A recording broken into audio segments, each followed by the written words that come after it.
Hello, this is Matt on the Moon Lambo channel. Holy moly, there was a lot of news today. I kid you not. You know, I started prepping for my videos this morning, and I had mapped out all I wanted to do for the day. It was perfect. I was planning on putting out 4 videos, so I mapped out everything, and then news kept coming, and then more news and more news and more news, and then it got to the point where I ended up mapping out like 6 videos to create today, which I'm not going to do. It's too much that I don't have the time today, so I had to select which ones I want to make, and I'm still going to put out 4 videos. But you know, it's just a shame. Like, technically, I could really quickly cover all the stuff that came out, but if I want to cover it to the degree that I would find satisfying and properly informative, I'm going to have to put some of this off, but you know, hey, maybe that's an okay thing, because frankly, sometimes the weekends can be a little sparse on news.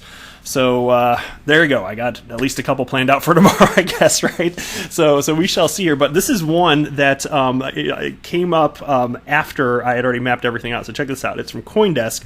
Ripple Spring looks to build XRP DeFi products with new acquisition.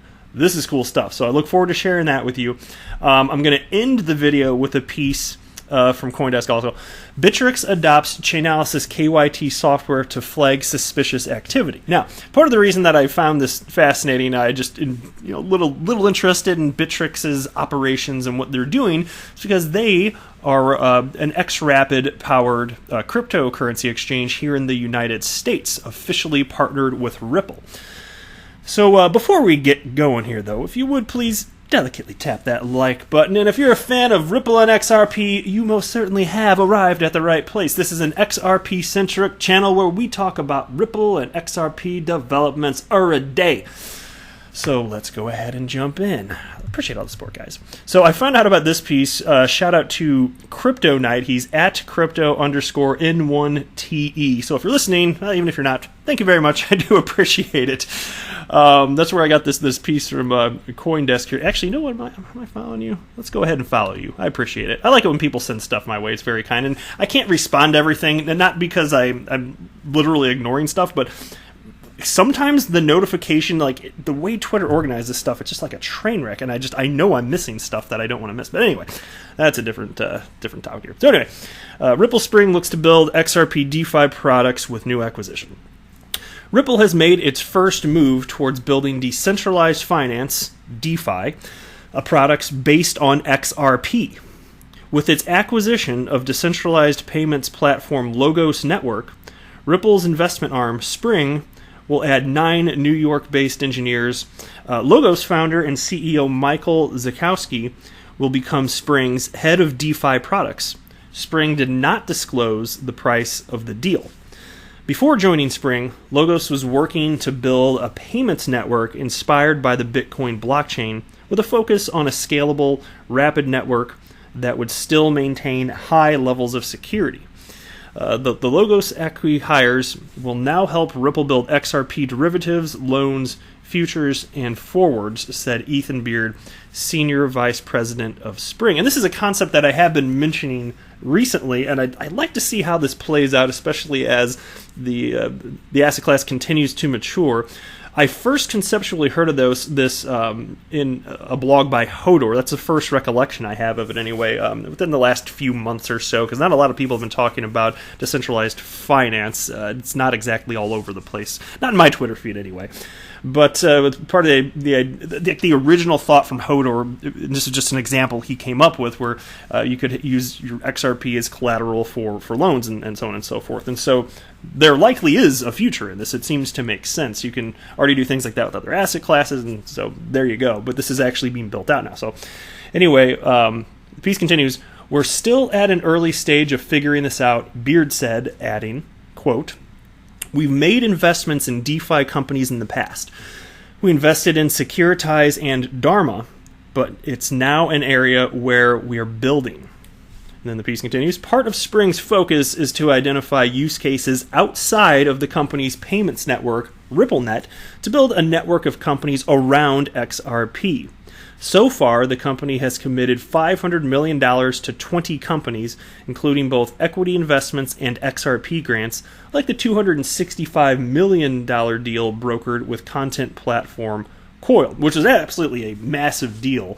And they really are. I mean, Ripple is not joking around about this. They are doing everything they can to foster a healthy environment for XRP. And that's why when people, it just seems like such an unintellectual position to hold when people talk about the concept of Ripple dumping XRP and folding up shop and running away with all their riches. It's just so juvenile sounding to me.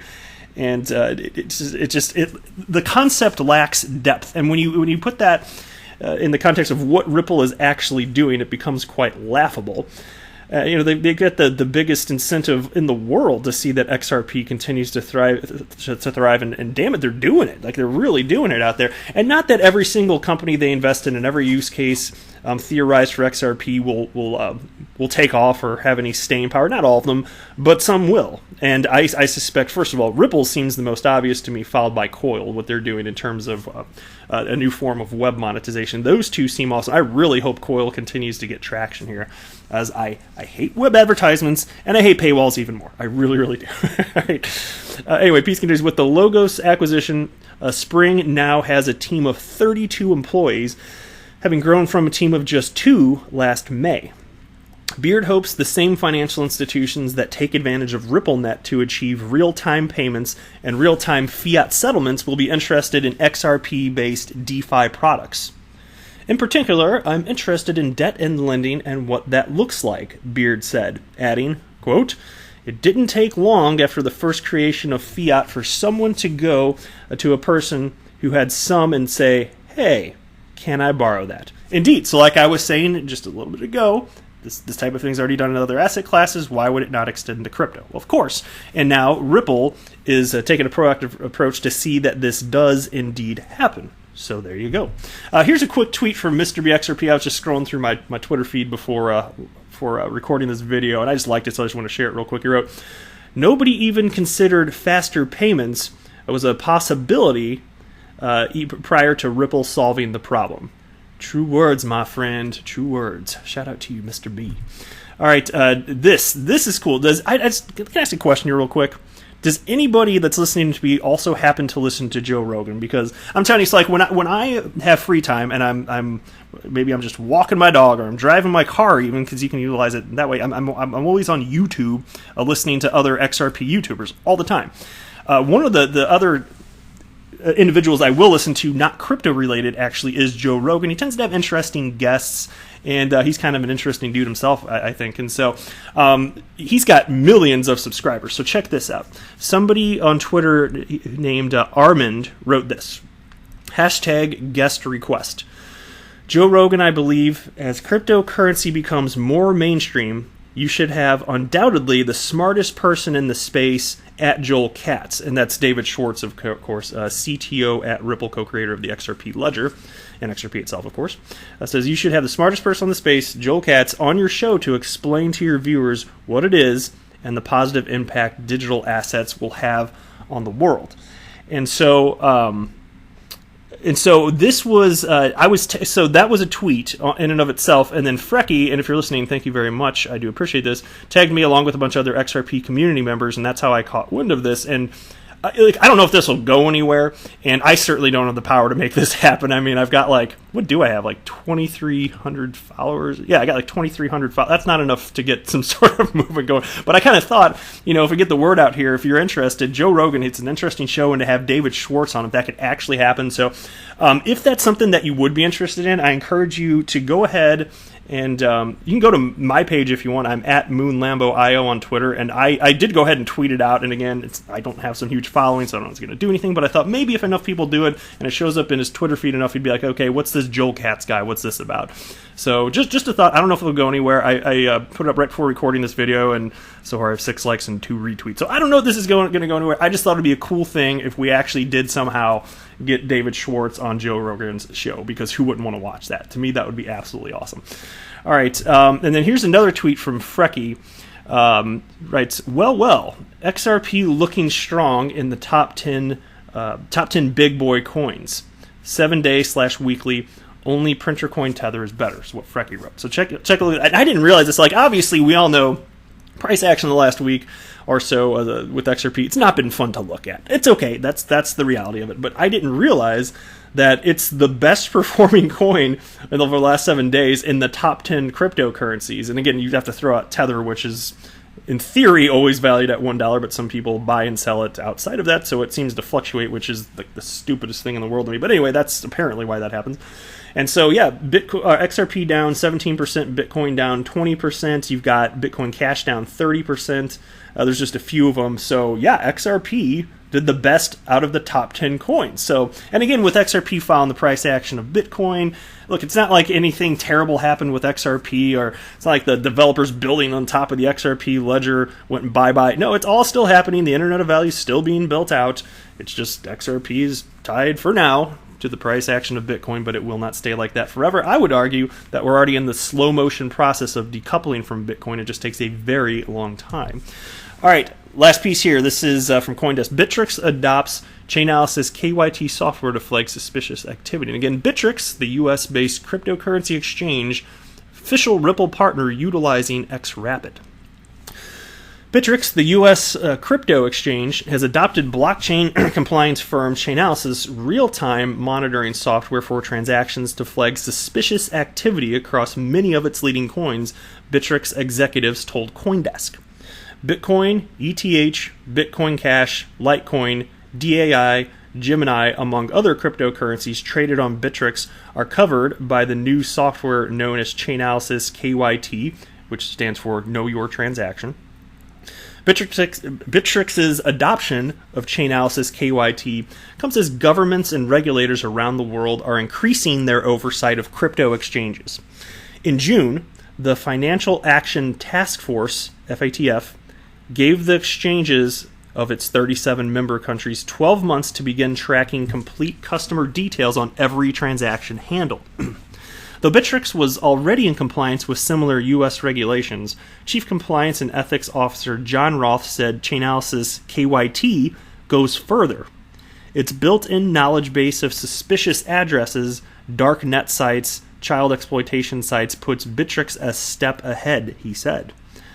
Having real-time information coming in from which we can make risk decisions is really an amazing step forward, and frankly one that's not available to traditional financial institutions, Roth said. Jonathan Levin, Chainalysis's chief security officer, said KYT automates much of Bittrex's review process. The key to supporting a large exchange like Bittrex is building features that enable them to automate their compliance process, prioritize their workflow, and customize their alerts to speed up how fast they can do due diligence, Levin said. Automation helps high-volume exchanges retain compliant sustainability, the capacity to identify a handful of suspicious transactions among millions of otherwise banal crypto trades. The software flags the most likely criminal transactions, but a Bittrex-employed compliance analyst still needs to determine if the threat is valid and then file a suspicious activity report with regulators. Bittrex ethics chief Roth said the new software is a response to the crypto space's development and maturation as financial institutions explore exchange-based trades. They need to be assured that we are doing things the right way, and that's a quote right there at the end. So I thought it was cool stuff there, and to me, it's one of those things where going above and beyond like this, I'd say at a minimum it instills confidence, and I'm always fascinated in what partners of Ripple are doing, whether they're XRapid enabled as an exchange or even if they're just remittance companies as well. I'm always fascinated with what they're doing in developments and how they kind of view the crypto space maturing. But there's so much fraudulent activity in the space. Anything that you can do to kind of nip it in the bud, who wouldn't be for that? But anyway, cool stuff nonetheless. I hope you find that fascinating too. But I better wrap up this video. I am not a financial advisor. Do not buy or sell anything because of anything that I say or write. That would be a very, very, very bad idea. Until next time, to the moon, Lambo!